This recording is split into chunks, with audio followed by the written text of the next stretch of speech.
Right now, as you're settling in to listen to this, there are exactly 27 days left until the sky becomes a legal battlefield. February 5th, 2026. That's when the New START treaty expires, and with it, the last agreement preventing nuclear weapons from being quietly parked above your head in the darkness of orbit. But here's what should really keep you up at night. Scientists just calculated that if our satellites stop maneuvering for just 67 hours, a cascading collision becomes mathematically inevitable. Not probable, inevitable. The peaceful era of space is ending, the crash clock is ticking with mathematical precision, and almost nobody is watching the calendar.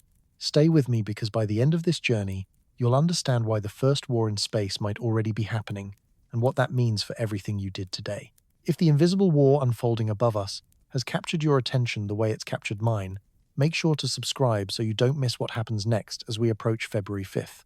Leave a comment telling me where you're watching from, what time it is in your part of the world, and whether you think we're being told the full story about what's really happening in orbit right now. Part 1. The clock is ticking, February 5th, 2026, and the end of space peace. 27 days from now, something extraordinary is going to happen. Or rather, something extraordinary is going to stop happening. On February 5th, 2026, at midnight Greenwich Mean Time, the new Strategic Arms Reduction Treaty will expire. The last legal framework preventing an unrestricted nuclear arms race in space will simply vanish into the diplomatic void. No dramatic announcement, no global summit, just silence. And in that silence, a door opens to possibilities that should terrify anyone who depends on a smartphone, uses GPS, checks the weather, or expects the internet to work tomorrow morning. You probably haven't heard much about this deadline. The news cycle moves fast, and space policy doesn't exactly trend on social media. But here's what you need to understand. New START wasn't just another Cold War relic gathering dust in some diplomatic archive. It was the single remaining agreement that capped the number of deployed strategic nuclear weapons and required the United States and Russia to actually let inspectors verify compliance. Think of it as the last functioning smoke detector in a house where someone's been playing with matches. The treaty had its roots in decades of brinkmanship, a time when both superpowers realized that mutual annihilation wasn't a sustainable foreign policy. Signed in 2010, extended in 2021, New START set hard limits. 1,550 deployed strategic warheads, 700 deployed delivery systems, and, crucially, a verification regime that meant both sides had to show their cards. Inspectors could visit facilities, data had to be exchanged. You couldn't just quietly upload nuclear weapons to orbit and hope nobody noticed. But in February 2023, Russia suspended its participation in the treaty's inspection protocols. The caps remained technically in force, but the verification mechanisms, the trust but verify safeguards that made the whole thing work, effectively died.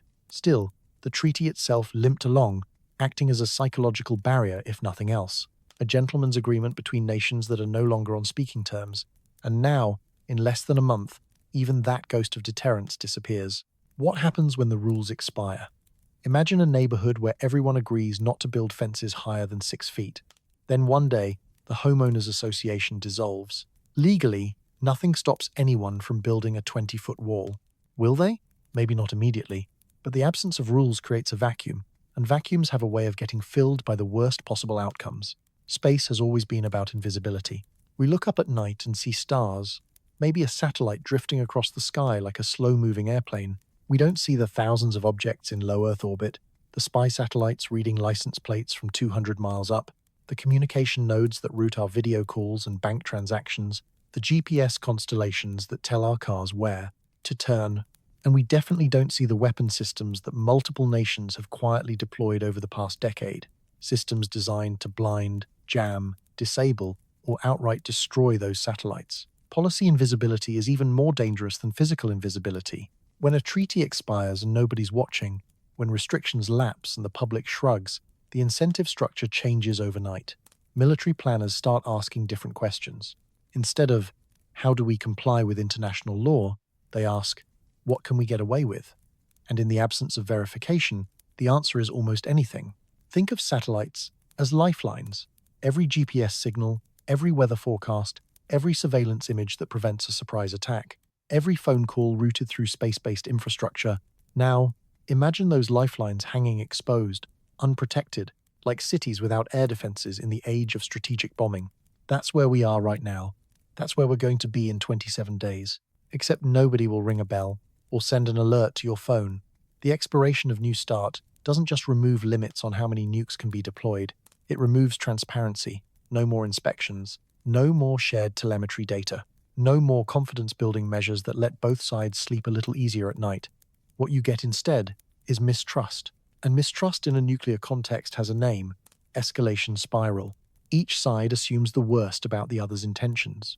Each side builds more, hides more, prepares for scenarios that become self-fulfilling prophecies. Here's the thing that should keep you awake tonight. This isn't a theoretical problem scheduled for some distant future. The clock is already ticking. 27 days.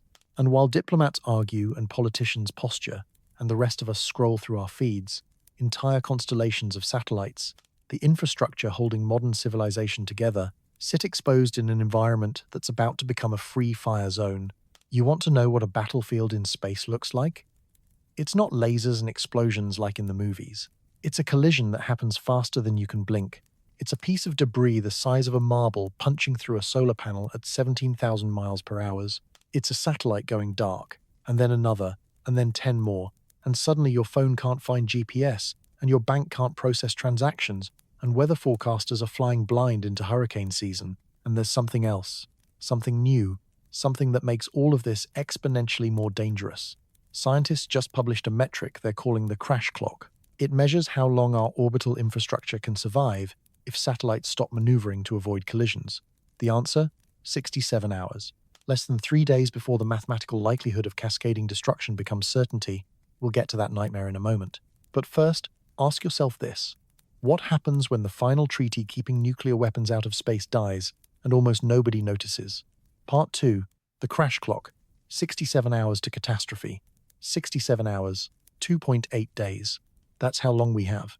A team of researchers just published findings that should be front-page news on every outlet in the world, but you probably missed it because we're collectively terrible at recognizing slow-motion disasters until they're already happening. They calculated something called the crash clock, which stands for the time interval between when satellites in low Earth orbit stop performing collision avoidance maneuvers and when the statistical probability of destructive impacts becomes overwhelming.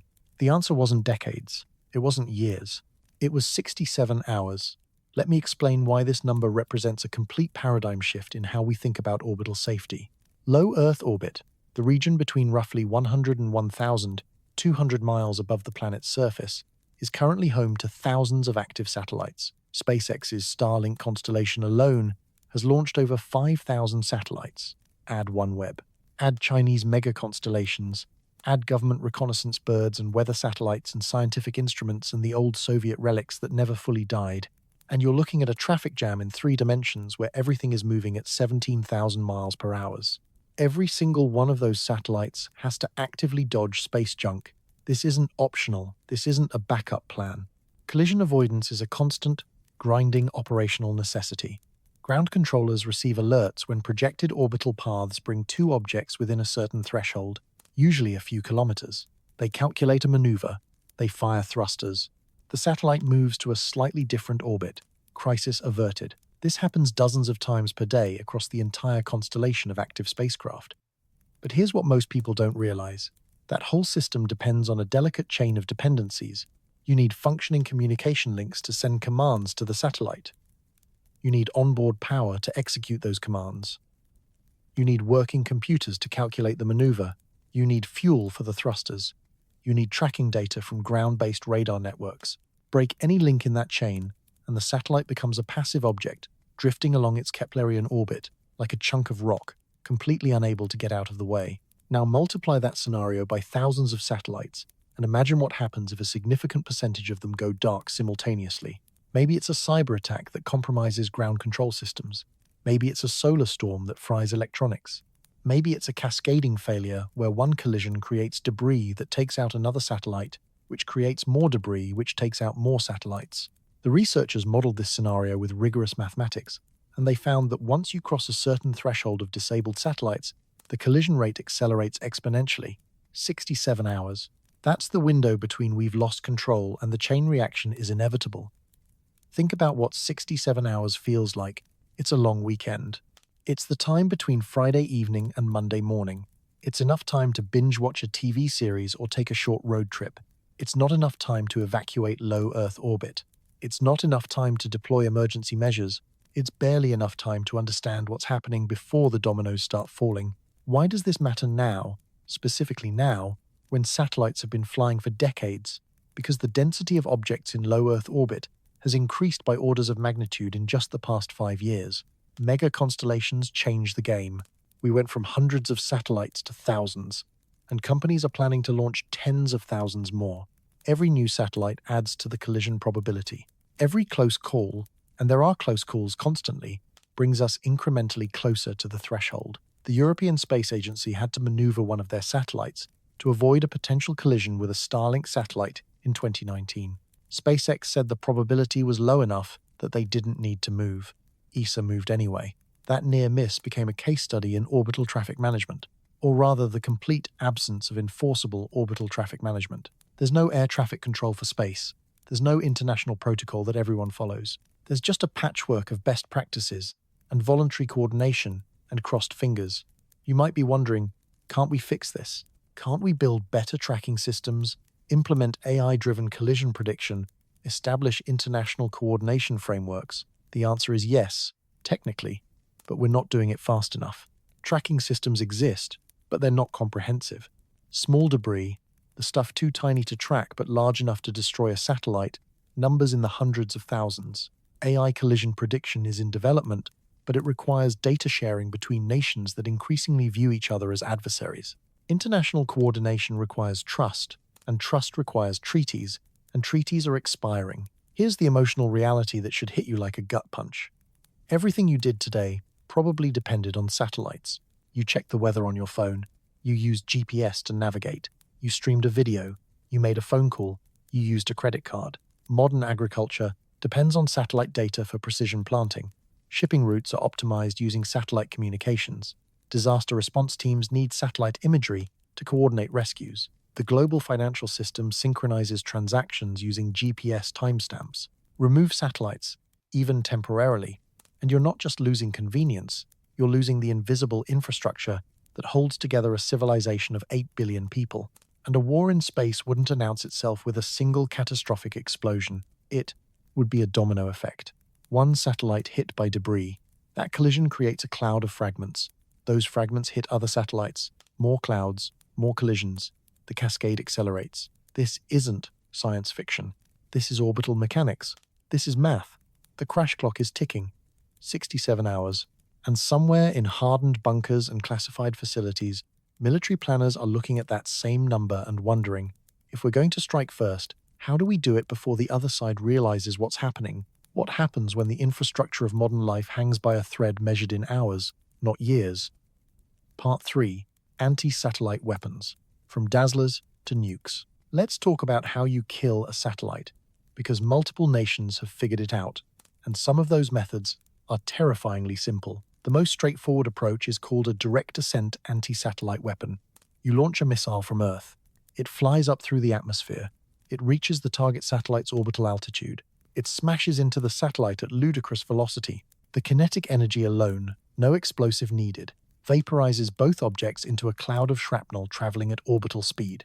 Mission accomplished. Satellite destroyed. Problem created. Russia demonstrated this capability in November 2021 when they launched a missile at one of their own defunct satellites, Cosmos 1408. The impact created more than 1,500 trackable fragments. And that's just the pieces large enough for ground radar to detect. The actual number of debris chunks, including fragments too small to track but large enough to puncture a spacecraft, probably runs into the tens of thousands. Those fragments are still up there, circling the planet, threatening operational satellites, and the International Space Station. Astronauts had to shelter in place. The debris field forced evasive maneuvers by other spacecraft, and that was just one test. China did the same thing in 2007 with their Fengyun 1C weather satellite. That single intercept created over 3,000 tracked pieces of debris, some of which will remain in orbit for decades. India tested an anti-satellite missile in 2019, destroying their own Microsat-R satellite at a lower altitude to minimize long-term debris. The message was clear: we can do this too. And if we can do this to our own satellites, we can do it to yours. But direct ascent kinetic kill vehicles are blunt instruments. They're loud, obvious, impossible to hide. Satellite tracking networks see the launch. Everyone knows who did it. There's no plausible deniability. So nations started developing subtler methods, soft kill technologies, weapons that disable without destroying, or at least without creating a debris cloud that might come back to bite you. Laser dazzling is one example. You point a high-powered laser at a satellite's optical sensors and you overwhelm them with photons. The satellite's cameras go blind, temporarily or permanently depending on the intensity. The satellite isn't destroyed, but it can't see, which, for a reconnaissance satellite, is effectively the same thing. Lasers have the advantage of being deniable. A satellite operator notices their sensors degraded. Was it a hostile act? Was it a solar flare? Was it a hardware malfunction? Hard to prove in court. Electronic warfare takes this concept further. You jam communication links. You spoof GPS signals. You flood the electromagnetic spectrum with noise until the satellite can't distinguish legitimate commands from garbage. Some nations have developed systems that can upload malicious code to satellites, essentially hacking them from the ground. Turn off a satellite's attitude control and it tumbles. Turn off its collision avoidance and it drifts into a debris field. No explosion, no debris, just a silent, invisible kill. And then there's the nightmare scenario, the one that intelligence agencies have been quietly briefing policymakers about for the past few years: nuclear anti-satellite weapons. Let me be clear, there is no publicly confirmed deployment of a nuclear weapon in space, but there is credible intelligence that at least one nation is developing orbital nuclear capabilities designed to detonate in space, creating electromagnetic and radiation effects that would fry electronics across a vast area. This isn't speculation. This is assessed threat. Why would anyone use a nuclear weapon in space? Because it's indiscriminate and unstoppable. A conventional anti-satellite missile can destroy one target. A nuclear detonation in low Earth orbit creates an electromagnetic pulse that propagates through the ionosphere, overwhelming satellite electronics hundreds or thousands of miles from the blast. Radiation belts form, persisting for weeks or months, degrading or destroying any satellite that passes through them. It's a weapon of mass orbital destruction. The physics are terrifying. When a nuclear weapon detonates in the vacuum of space, there's no shockwave like you'd get in an atmosphere. Instead, you get gamma rays and X-rays radiating outward at the speed of light.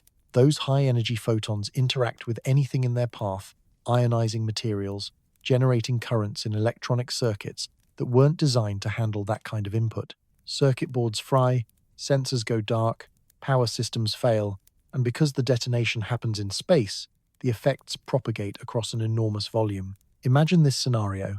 An adversary launches what appears to be a routine satellite. It reaches orbit. It maneuvers close to a cluster of high-value military or commercial satellites. It detonates. In an instant, dozens of satellites go offline. GPS constellations lose nodes. Communication networks fragment. Reconnaissance capabilities evaporate. The electromagnetic pulse potentially affects ground-based infrastructure as well, particularly in the region directly below the detonation. And the radiation persists, creating a no-go zone for months. This kind of attack wouldn't just disable satellites. It would accelerate the crash clock. Disabled satellites can't maneuver to avoid collisions. Debris from damaged spacecraft begins accumulating. The cascade starts. Within 67 hours, the collision probability spikes. And unlike a conventional anti-satellite strike that creates a localized debris field, a nuclear detonation could trigger a distributed cascade across multiple orbital planes. The strategic calculus is chilling. If you're planning a first strike, if you want to cripple an adversary's ability to coordinate a response, you target their satellites before you target anything on the ground. You blind them, you deafen them, you sever their communication links, and then, in the confusion and chaos, you launch the follow-up strikes knowing they can't see you coming. Nations understand this. That's why there's an arms race happening right now, mostly out of public view, to develop both offensive and defensive space capabilities. It's why hardened satellites are being designed with radiation shielding and redundant systems. It's why distributed constellations like Starshield are being deployed to avoid single points of failure. It's a classic security dilemma. I build defenses because I'm afraid you'll attack. You interpret my defenses as preparation for offense. You build your own weapons. I see your weapons and build more defenses. The spiral continues. And here's the part that should make you furious. All of this is happening with almost no public debate, no democratic input. no informed consent from the billions of people whose lives depend on space-based infrastructure. The decisions are being made in classified briefings and defense budget line items that nobody reads. What happens when the tools of war advance faster than the laws meant to constrain them? Part 4. The Outer Space Treaty and the Legal Void. In 1967, at the height of the Cold War, the United States and the Soviet Union agreed on something remarkable. Neither would put nuclear weapons in space. The Outer Space Treaty, formerly the Treaty on Principles governing the activities of states in the exploration and use of outer space, including the Moon and other celestial bodies, was signed by both superpowers and eventually ratified by over 100 nations. Article 4 is explicit. Parties to the treaty agree not to place nuclear weapons or weapons of mass destruction in orbit, install them on celestial bodies, or station them in outer space in any other manner. It was a triumph of diplomacy, proof that even adversaries could find common ground when the alternative was mutually assured destruction spreading beyond Earth. The treaty also established space as a domain for peaceful exploration, forbade national appropriation of celestial bodies, and created a framework for international cooperation. For decades, it worked, sort of. The problem is enforcement, or rather, the complete absence of enforcement. The Outer Space Treaty has no verification mechanisms, no independent inspectors, no satellite scanning technology that can definitively determine whether a payload contains nuclear material. You can't exactly pull over a spacecraft in orbit and demand to check its cargo hold. The treaty relies entirely on trust and the assumption that violations would be detected through intelligence gathering. But what if they're not detected? What if a nation launches a satellite with a dual-purpose payload, ostensibly for scientific research or communications, but capable of deploying a nuclear device on command? How do you prove it? You can analyze launch trajectories, you can monitor radio emissions, you can track orbital maneuvers, but unless the weapon is actually used, unless the smoking gun becomes a mushroom cloud in the thermosphere, you're stuck with suspicion and accusations and diplomatic protests that go nowhere. Some researchers have proposed using cosmic rays as a verification tool. High-energy protons from space interact differently with nuclear material than with conventional electronics. In theory, you could design a detector that identifies those signatures from a distance, essentially sniffing out hidden warheads. It's speculative, it's technically challenging, and even if it worked, you'd need international cooperation to deploy the detection network, which brings us back to the same problem. Nations that don't trust each other enough to avoid putting nukes in space probably won't trust each other enough to agree on verification protocols. The Outer Space Treaty also suffers from ambiguity. It prohibits weapons of mass destruction in orbit. But what about conventional weapons? What about satellites equipped with kinetic kill vehicles or lasers or electronic warfare payloads? Those aren't technically banned. The treaty was written in an era when space warfare meant nuclear-tipped missiles, not laser dazzlers and satellite hacking cyber attacks. The legal framework hasn't kept pace with technological reality. Diplomatic efforts to update the treaty have repeatedly failed. The United Nations has debated resolutions on preventing an arms race in outer space for years. Russia and China have proposed treaties banning all weapons in space, not just nuclear ones. The United States has opposed those proposals, arguing they're unverifiable and would limit defensive capabilities. Meanwhile, everyone continues building whatever they want because there's no mechanism to stop them. Trust between the major space powers has eroded to Cold War levels, maybe worse. The suspension of New START inspections was a symptom, not a cause. The underlying disease is a return to great power competition, where every diplomatic gesture is viewed through the lens of strategic advantage. You can't negotiate arms control when both sides believe the other is negotiating in bad faith. Here's the paradox. We have a law against nuclear weapons in space, but no way to enforce it. We have a treaty banning orbital weapons of mass destruction, but no way to verify compliance. It's like having a speed limit with no radar guns and no traffic cops.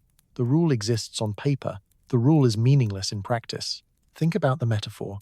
Space law is a rusted chain in a world with heavy artillery. The chain might have held once, back when both sides had fewer weapons and more to lose, but the artillery has gotten heavier, the stakes have gotten higher, and the chain, neglected and corroded, is one sharp pull away from snapping entirely.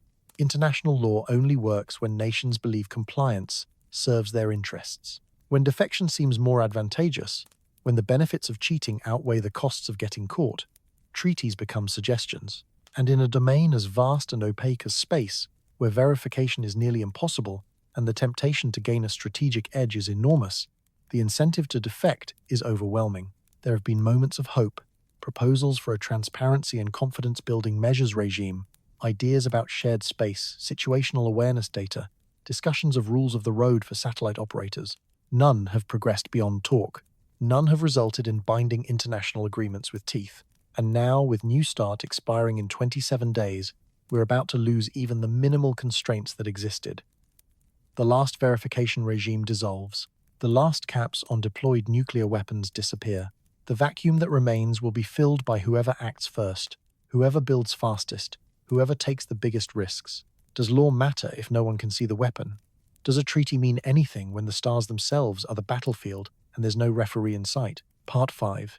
Kessler Syndrome, From Theory to Imminent Threat. In 1978, a NASA scientist named Donald Kessler published a paper that would haunt space agencies for the next half-century.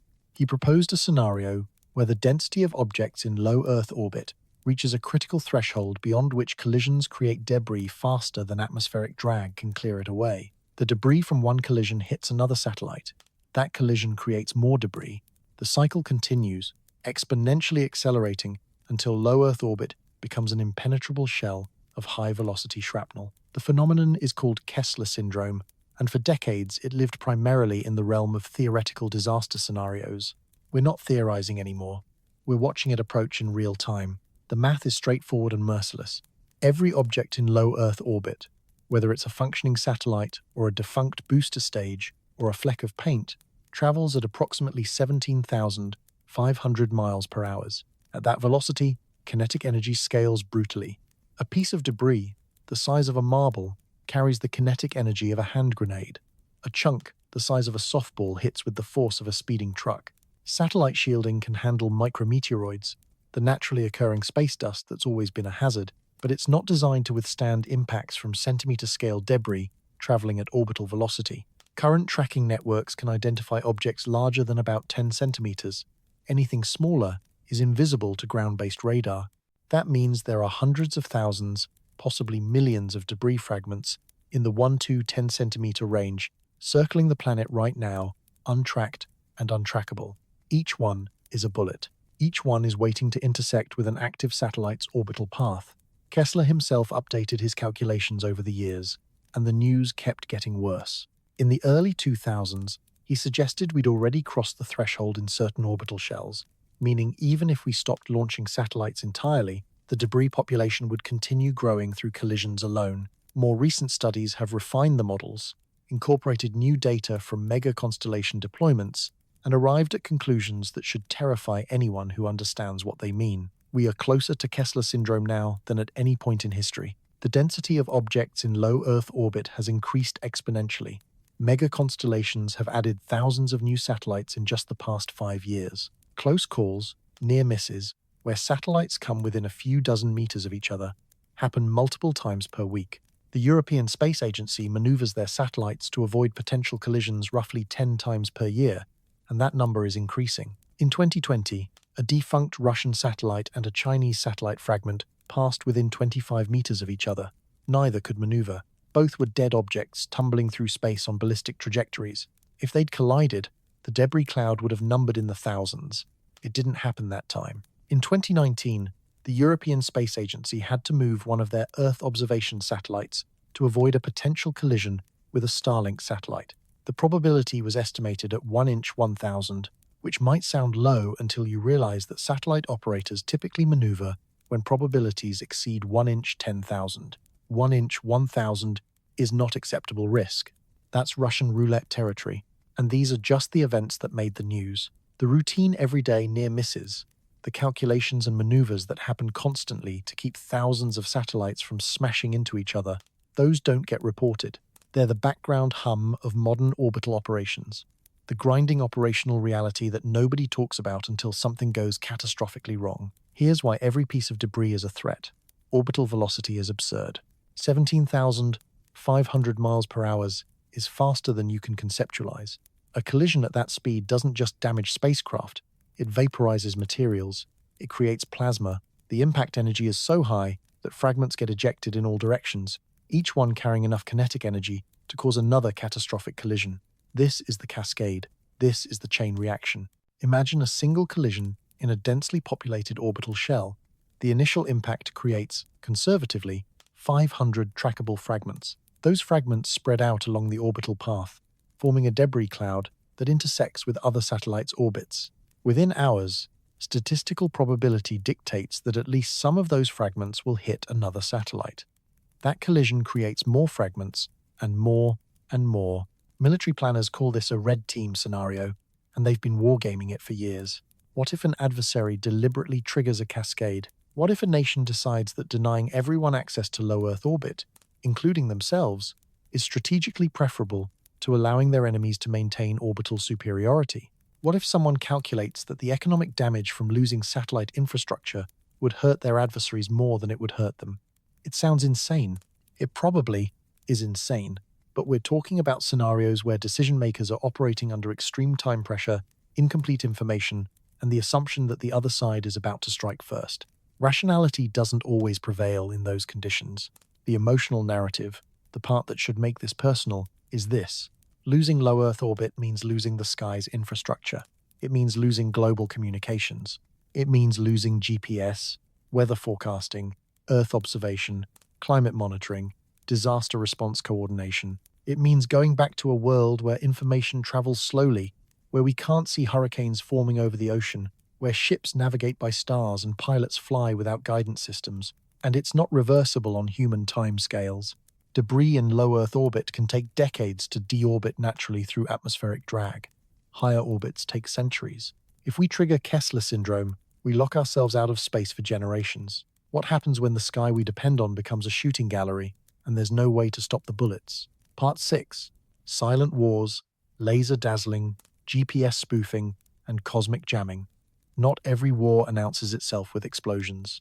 Some battles are fought in silence, in the invisible spectrum, where the weapons leave no craters and the casualties are measured in degraded capabilities rather than body counts. This is the frontier of modern conflict, and it's already happening above your head. Laser dazzling is exactly what it sounds like, and it's terrifyingly effective. You point a high-energy laser at a satellite's optical sensors, and you flood them with photons. The satellite's cameras, designed to detect reflected sunlight from Earth's surface, suddenly receive millions of times more light than they're built to handle. Sensors saturate, electronics overload. In the best case, the satellite is temporarily blinded until the laser turns off. In the worst case, permanent damage occurs. The photosensitive elements burn out. The satellite becomes useless for reconnaissance, which for a spy satellite is the entire point of its existence.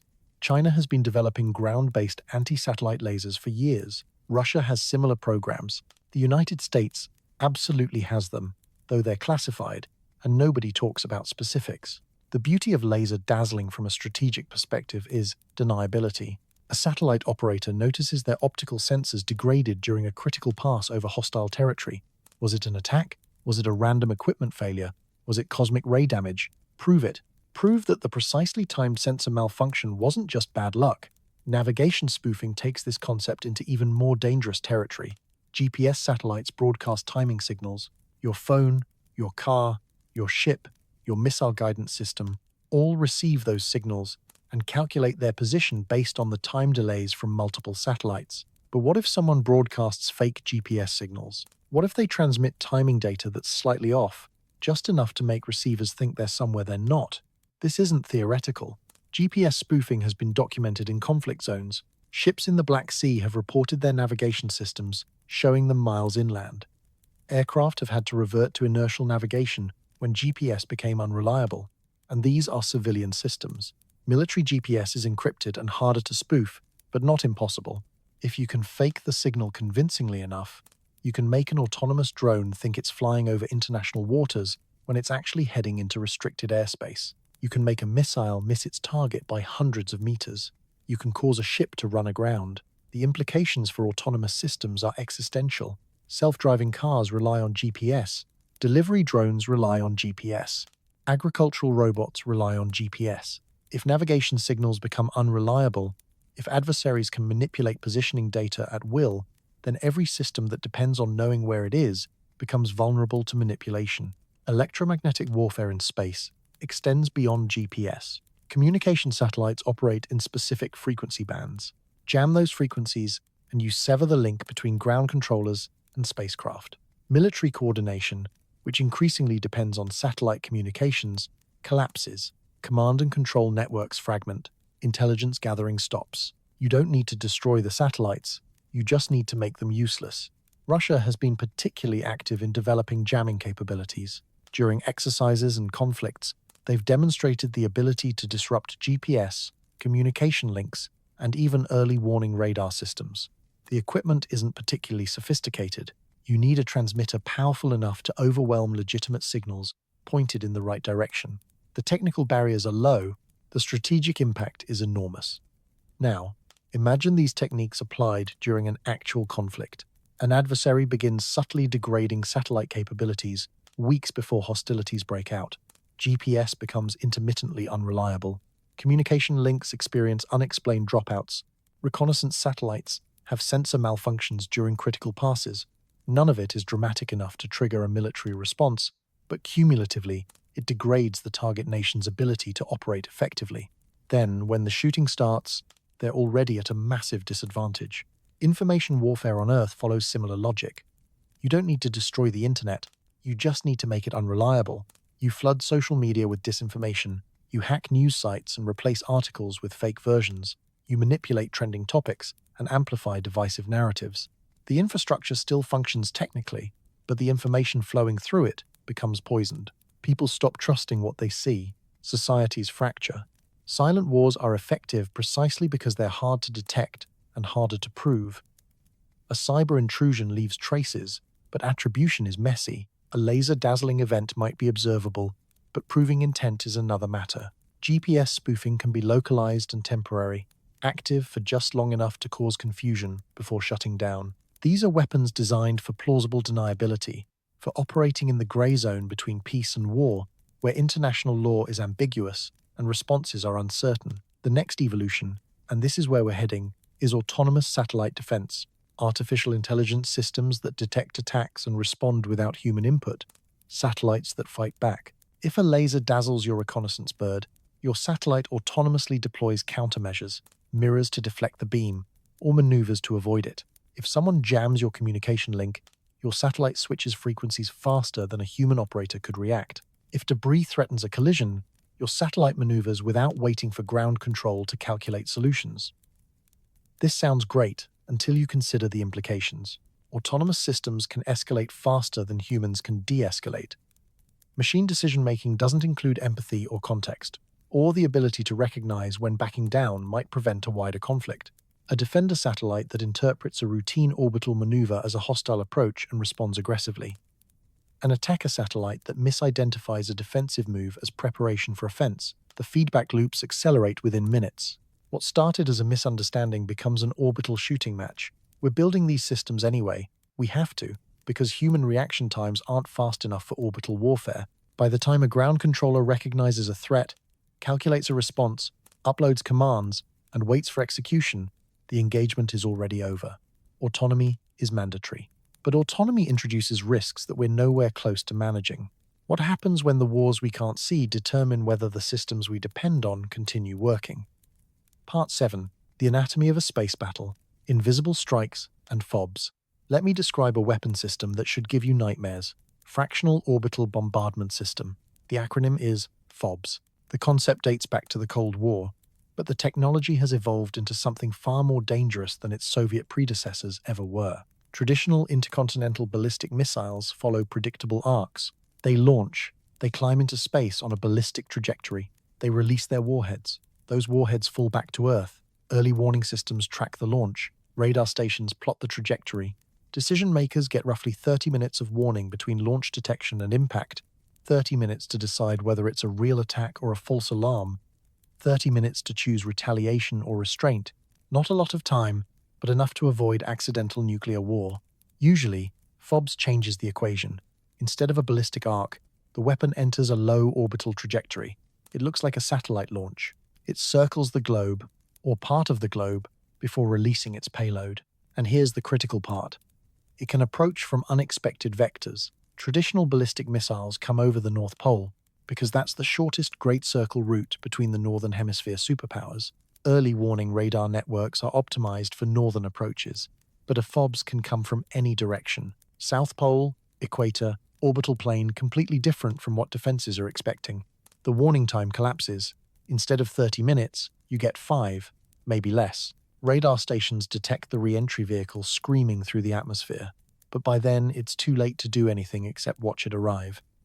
Command authorities don't have time to convene. Decision-making compresses into impossibly short windows. The margin for error evaporates. Russia tested a FOBS in 2021. Western intelligence agencies watched a launch that initially appeared to be a satellite deployment. The object entered orbit, then it maneuvered. Then it released a payload that re-entered the atmosphere at hypersonic velocity. The test was successful. The message was clear. We can do this, and you can't stop it. China has been developing similar capabilities. The United States almost certainly has its own programs. None of this is publicly confirmed because discussing offensive space weapons tends to upset international treaties and domestic constituencies. But the intelligence leaks, and the defense budget line items, and the occasional slip by high-ranking officials all point in the same direction. Multiple nations are building systems that can deliver nuclear or conventional warheads from orbit with minimal warning. Why is FOBS particularly dangerous beyond the reduced warning time? Because it exploits the geometry of orbital mechanics. A satellite in low Earth orbit travels at roughly 17,500 miles per hour. That velocity is free, courtesy of physics. You don't need a massive rocket to deliver a warhead. You just need enough fuel to deorbit at the right moment. The orbital trajectory provides the kinetic energy. The weapon system is comparatively lightweight and cheap. Defensive responses are limited. Traditional missile defense systems are designed to intercept ballistic warheads on predictable trajectories. FOBS doesn't follow those trajectories. It can maneuver. It can change its orbital plane. By the time you detect the re-entry vehicle, interception becomes a geometric impossibility. The angles are wrong. The closing velocities are too high. You'd need a miracle shot, and you'd need to take it in the 2 or 3 minutes between detection and impact. Satellite lifetimes and fuel constraints add another layer of complexity. A FOBS weapon can't stay in orbit indefinitely. Fuel reserves limit how long it can maneuver. Atmospheric drag, even in low orbit, gradually lowers the trajectory. You can't park a nuclear warhead in space for years and expect it to work when called upon, but you can launch it during a crisis, keep it in orbit for hours or days, and release it when the tactical situation demands. This creates a strategic dilemma for defenders. If you detect a potential FOBS launch, what do you do? If you wait to confirm hostile intent, you lose what little warning time you have. If you assume the worst and retaliate, you might be escalating based on a satellite deployment or a scientific mission. The fog of war descends before the first shot is fired. Imagine the scenario from a command authority's perspective. Radar detects a launch from an adversary's territory. Initial trajectory analysis suggests a satellite deployment, but the launch profile is ambiguous. Could be civilian, could be military reconnaissance, could be FOBS. You have minutes to decide. Intelligence agencies are yelling conflicting assessments. Military advisors are recommending launch on warning protocols. Diplomats are screaming to wait for confirmation. The object reaches orbit. It maneuvers unexpectedly. Is that normal orbital insertion? Is that preparation for payload release? Your window for a retaliatory strike is closing? If this is an attack, and you hesitate, you've failed your primary duty to protect the nation. If this isn't an attack and you launch, you've started a nuclear war based on a misunderstanding. That's the nightmare. That's why arms control treaties existed in the first place, to create transparency and reduce the probability of catastrophic miscalculation. But with New START expiring in less than a month, those safeguards disappear. Launch trajectories for FOBS are inherently unpredictable. An object in orbit can release its payload at any point along its path. Defensive planners can't preposition interceptors because they don't know where the threat will come from. Early warning systems optimized for ballistic threats become partially obsolete. The entire architecture of strategic defense, built over decades at enormous cost, faces a weapon system that bypasses its core assumptions. And here's the really terrifying part. If FOBS technology proliferates, if more nations acquire the capability to deliver weapons from unexpected orbital vectors with minimal warning, the already fragile stability of nuclear deterrence becomes even more precarious. The assumption that both sides will have time to assess and respond rationally, that assumption dies. You're left with hair-trigger alert systems and decision-making compressed into timeframes where human judgment struggles to function. Picture the radar screens blipping, the early warning systems flashing, the calls going up chains of command. Picture military personnel trained for decades on one set of threat profiles, suddenly facing something completely different. Picture political leaders dragged from sleep and told they have 5 minutes to authorize retaliation or accept the destruction of their nation. What happens when the geometry of space warfare shrinks reaction times below the threshold of rational decision-making? Part 8. Project Starshield, the Mesh Defense Strategy. Imagine a battlefield where losing a single soldier doesn't matter because 100 more instantly take their place, where destroying a communications node accomplishes nothing because the network instantly reroutes around the damage, where every individual piece is expendable, but the system as a whole is nearly impossible to kill. That's the strategic logic behind Starshield, and it represents a complete reimagining of how space-based military infrastructure should work. Traditional military satellites are exquisite machines, single points of failure. A reconnaissance satellite might cost billions of dollars, take a decade to design and build, and represent irreplaceable capability. Destroy it, and you've crippled an entire intelligence-gathering operation. The same logic applies to communication satellites, early warning systems, navigation constellations. Each satellite is valuable precisely because it's unique and expensive and difficult to replace. Starshield flips that logic on its head. Instead of a few giant satellites, you deploy thousands of smaller, cheaper, mass-produced nodes. Instead of irreplaceable assets, you create a mesh network where no single node is critical. The technical term is distributed architecture, but the operational reality is a Hydra strategy. Cut off one head and 2 more grow back. SpaceX is building this system using the same production line that manufactures Starlink satellites. The satellites themselves are relatively simple. Standardized platforms, commodity hardware, rapid manufacturing, low cost per unit, but networked together with sophisticated software managing coordination and redundancy, they create a resilient military capability that's harder to defeat than traditional satellite architectures. Here's how mesh networks function in practice. Every satellite communicates with multiple neighboring satellites using laser inter-satellite links. Data doesn't flow through a single path. It spreads across the entire constellation, finding routes dynamically based on available connections. If one satellite goes offline, the network recalculates and routes around the gap. If 10 satellites go offline, same thing. The network degrades gracefully rather than failing catastrophically. The military applications are obvious. Reconnaissance data collected by one satellite can be relayed through the mesh and downlinked anywhere in the world. Communication networks don't depend on line-of-sight to ground stations. GPS-like positioning can be maintained, even if parts of the constellation are destroyed, because the remaining satellites recalculate timing solutions based on their distributed network. But designing and operating thousands of satellites introduces challenges that traditional space operations never had to face. Coordinating orbital maneuvers to avoid internal collisions becomes a full-time computational task. Managing the data flow across laser links requires sophisticated routing algorithms. Latency, the time delay, as signals hop from satellite to satellite, becomes a design constraint. You can't just bolt together 1,000 spacecraft and expect them to work as a unified system. Cost comparisons are interesting. A single traditional military communication satellite might run $3 billion. Starshield satellites, mass-produced and simplified, might cost a few million each. Even deploying 1,000 of them is cheaper than replacing legacy systems, and you get redundancy as a built-in feature. The economics favor distributed architectures, which is why multiple nations are now pursuing similar strategies. But here's the limitation that should worry defense planners. A nuclear anti-satellite strike in low Earth orbit could still create cascading debris that tests Starshield's resilience. Yes, the network can route around a few destroyed satellites, but what happens if a nuclear detonation creates a debris field that takes out 50 satellites simultaneously and generates thousands of fragments that threaten hundreds more? The mesh architecture degrades, redundancy evaporates, and suddenly you're back to single points of failure. Artificial intelligence becomes essential for managing these constellations. Human operators can't coordinate thousands of satellites making split-second decisions about maneuvering, routing, and threat response. Machine learning algorithms monitor the network, predict failures, redistribute resources, and optimize performance in real time. This is autonomous space operations at scale, and it introduces risks we've barely begun to understand. Historical parallels exist. During the Cold War, Both superpowers built radar early warning networks with redundancy and distributed sensing. The distant early warning line stretched across northern Canada and Alaska, a chain of radar stations watching for Soviet bombers.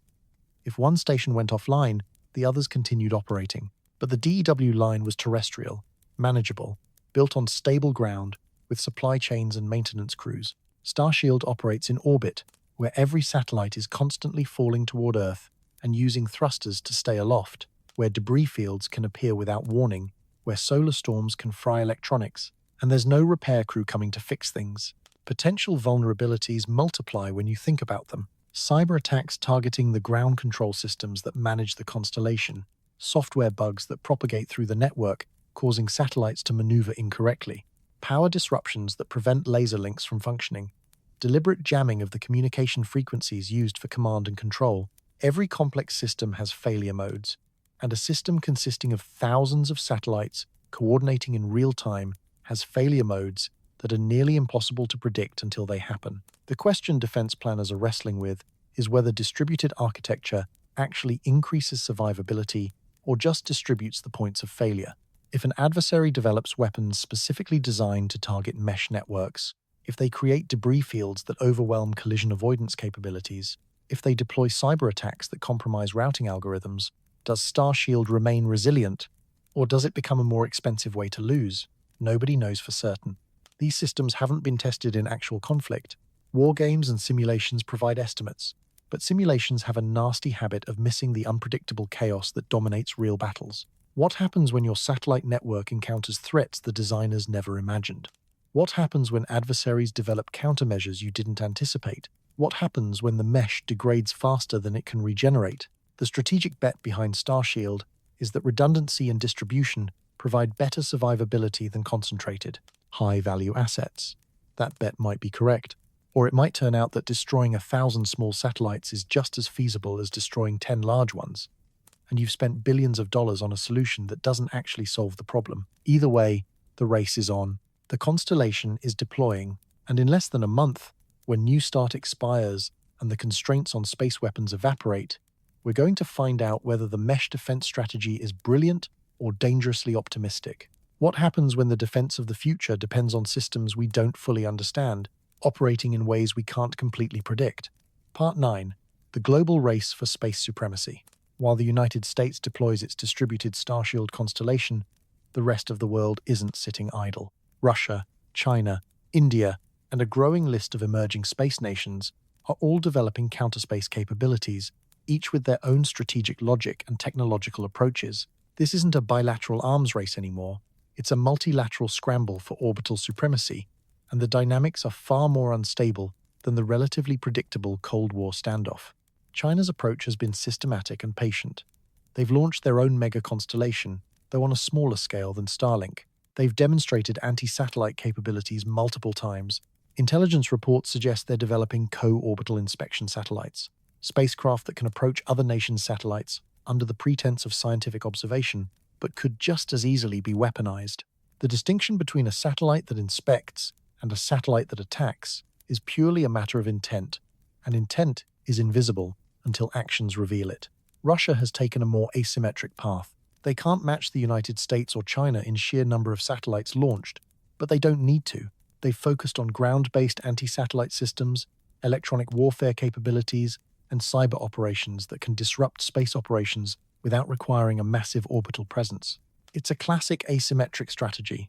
Find the opponent's vulnerabilities and exploit them with relatively low-cost tools. India demonstrated its anti-satellite capability in 2019 with Mission Shakti, destroying one of their own satellites in low Earth orbit. The message was explicit. We're a space power now, and we can protect our interests. The test also signaled to regional rivals, particularly China and Pakistan, that India's military reach extends into orbit. Space conflict isn't just about superpowers anymore. Smaller nations and emerging space actors are entering the field with their own capabilities. Commercial satellite companies, some with close ties to national governments, are launching constellations that blur the line between civilian and military infrastructure. Private companies developing satellite servicing technologies could easily repurpose those capabilities for hostile actions. A satellite designed to refuel other satellites could just as easily be used to push them out of orbit.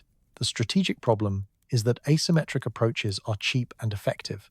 You don't need to build 1,000 satellites to threaten someone else's constellation. You need a few ground-based jammers. You need some software exploits. You need a willingness to operate in the grey zone, where attribution is difficult and international law is ambiguous. The barrier to entry for space warfare has dropped dramatically, and that means more actors, more potential flashpoints, more opportunities for miscalculation. Intelligence reports, the parts that get declassified or leaked to journalists, paint a picture of secretive orbital programs scattered across multiple nations. Small satellites launched under the cover of scientific research that exhibit unusual maneuvering capabilities. Communication satellites that broadcast in encrypted frequencies and seem to coordinate with military exercises. The classified details remain hidden, obviously, but the pattern is clear. Everyone is preparing for conflict in space, even if nobody wants to admit it publicly. International treaties, as we've discussed, have fundamental limitations. The Outer Space Treaty bans certain categories of weapons, but has no verification mechanisms. Proposed updates and new agreements keep getting vetoed or stalled in diplomatic negotiations. The United Nations Committee on the Peaceful Uses of Outer Space continues meeting and issuing reports, but progress is glacial while technology races ahead. The term shadow constellations has started appearing in defense briefings. These are satellites that piggyback on legitimate commercial launches, hide among clusters of other spacecraft, and conduct undisclosed missions. Attribution becomes nearly impossible when a satellite from an unknown operator maneuvers unexpectedly near a military reconnaissance bird. Is it curiosity? Is it espionage? Is it preparation for an attack? You can't know, and the ambiguity is deliberate. Historical precedent suggests arms races accelerate during periods of uncertainty. When one nation demonstrates a new capability, others rush to match it. When treaties weaken or expire, as New START is about to, the incentive to build without constraint becomes overwhelming. The Cold War saw this dynamic repeatedly. Every new missile type prompted countermeasures. Every defensive system prompted offensive responses. The spiral continued until sheer economic exhaustion forced restraint. But the current space race lacks some of the stabilizing factors that eventually slowed the Cold War arms buildup. There's no direct communication hotline for space operations equivalent to the Moscow-Washington hotline. There's no shared understanding of escalation thresholds. There's no mutual recognition that both sides lose if conflict spirals out of control, because in a distributed orbital environment with multiple actors, the assumption of mutual destruction becomes less clear. The risk of miscalculation is enormous. A satellite maneuvers unexpectedly. Was it dodging debris? Was it conducting reconnaissance? Was it preparing to attack? Decision-makers have minutes to interpret ambiguous data and choose responses. Automated systems might react even faster, without human judgment in the loop. The feedback loops accelerate, and what started as a routine orbital operation becomes a crisis because someone misinterpreted intent. Private companies add another layer of complexity. SpaceX operates the largest satellite constellation in history. Does that make them a strategic target in a conflict? If SpaceX provides satellite imagery to a nation involved in hostilities, do their satellites become legitimate military targets? The laws of armed conflict haven't caught up to these scenarios, and the companies themselves are navigating uncharted legal and ethical territory. Political posturing influences technical deployments in ways that increase instability. A nation announces a new counterspace capability not because they necessarily plan to use it, but because demonstrating strength serves domestic political goals or signals resolved to adversaries. But the other side doesn't know it's just posturing. They interpret the capability as a genuine threat and respond accordingly. The security dilemma plays out in orbit, where verification is harder and trust is non-existent. And then there are the natural hazards, the random cosmic chaos that compounds every human-created risk. Solar storms that disable satellites without warning, micrometeoroids that punch through shielding, orbital decay that accelerates unexpectedly.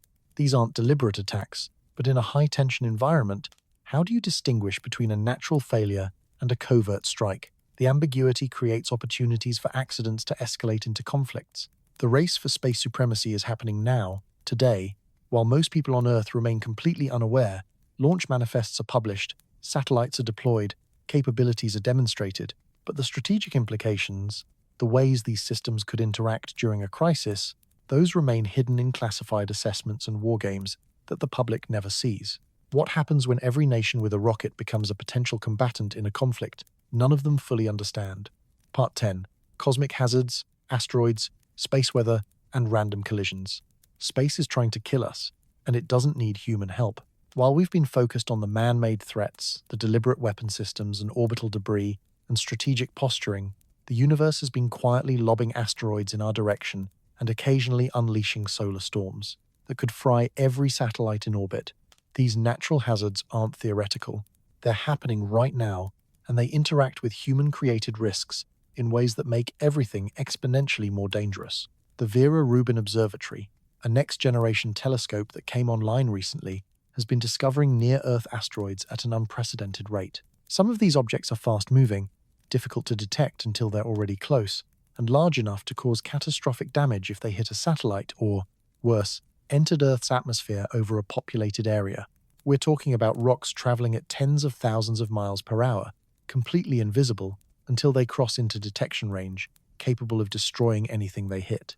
Most asteroids don't pose a threat to satellites because space is vast and the probability of intersection is low. But most isn't all. There have been documented cases of satellites being damaged by micrometeoroid impacts, tiny fragments of space rock that happen to cross paths with spacecraft.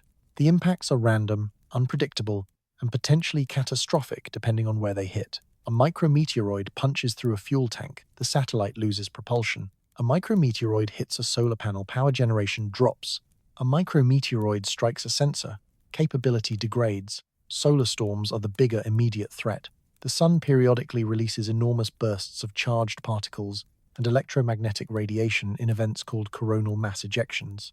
When these storms hit Earth's magnetosphere, they create geomagnetic disturbances that can disable satellites, disrupt GPS signals, interfere with communication links, and in extreme cases, induce currents in ground-based power grids strong enough to destroy transformers. The Carrington event of 1859 was the most powerful geomagnetic storm in recorded history. Telegraph systems failed worldwide. Auroras were visible as far south as the Caribbean. If a similar event happened today, with our vastly increased dependence on space-based infrastructure, the damage would be catastrophic. Satellites would go offline by the hundreds. Power grids could fail across entire continents. Communication networks would fragment. GPS would become unreliable or completely non-functional. And here's the nightmare scenario. What if a major solar storm hits during a period of heightened military tension? Satellites start failing. Communication links go dark. Reconnaissance systems stop reporting. Early warning satellites lose functionality. From a command authority's perspective, this looks a lot like the opening moves of a coordinated attack.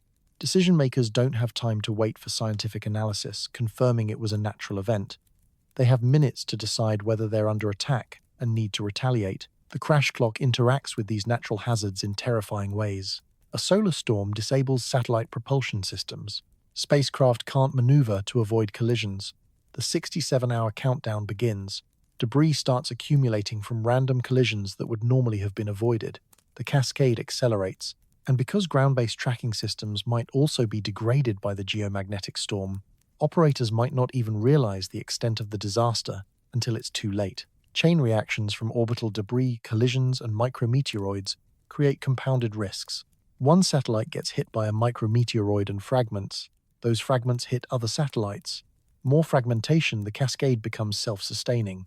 And at that point, whether the initial trigger was a deliberate attack or a random cosmic impact becomes irrelevant. The outcome is the same. Kessler Syndrome. Mitigation strategies exist, but they're incomplete. Satellites can be hardened with better shielding to withstand micrometeoroid impacts. Redundant systems can maintain functionality even if primary components fail. Early warning systems for solar storms give operators time to put satellites into safe mode, powering down sensitive electronics before the particle storm arrives. But these measures are expensive. Not all satellites have them, and they don't eliminate the risk, just reduce it. The scientific uncertainty around some phenomena makes planning nearly impossible. Micrometeoroid showers can be predicted based on known comet debris trails, but not all showers are predictable. Solar activity follows an 11-year cycle, but individual coronal mass ejections can happen without warning. Asteroid detection has improved dramatically, but small, fast-moving objects can still evade tracking until they're dangerously close. Historical events provide some guidance. The Carrington event taught us that extreme solar storms are possible. The Chelyabinsk meteor in 2013 which exploded over Russia with the force of several Hiroshima bombs, demonstrated that asteroid impacts are not purely theoretical. Satellite failures from solar storms have been documented repeatedly. We know these hazards are real, we just don't know when the next big one will hit. The cascading effect is what should keep space agencies and military planners awake at night. A solar storm disables satellites. Those satellites can't maneuver. Collisions occur, debris proliferates, the crash clock accelerates. Ground-based infrastructure, potentially also damaged by the geomagnetic storm, struggles to coordinate responses. Communication with spacecraft becomes intermittent. Orbital awareness degrades. Decision-makers operate with incomplete information, while the situation deteriorates faster than they can assess. And now layer in the human element.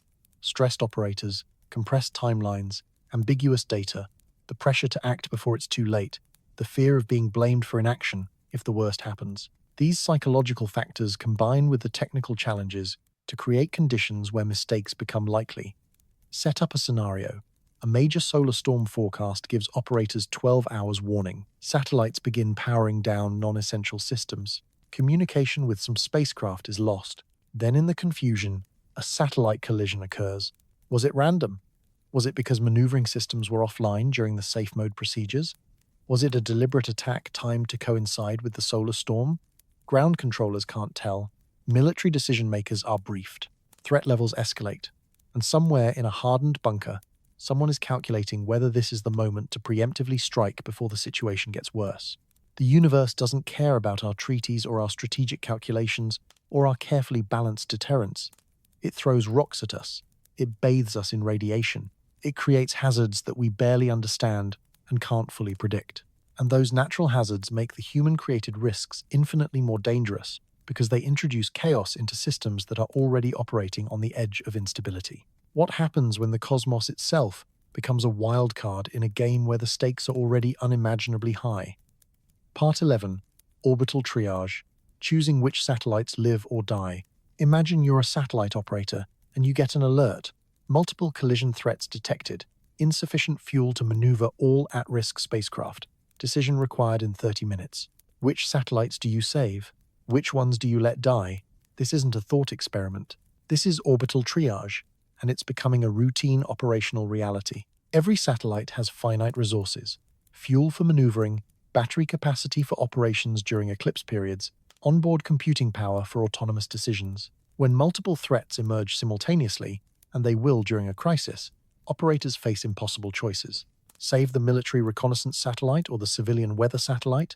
Protect the GPS node or the communication relay? The decisions have strategic implications, ethical dimensions, and potentially catastrophic consequences if you guess wrong. Current protocols in the United States and allied space forces try to prioritize based on mission criticality.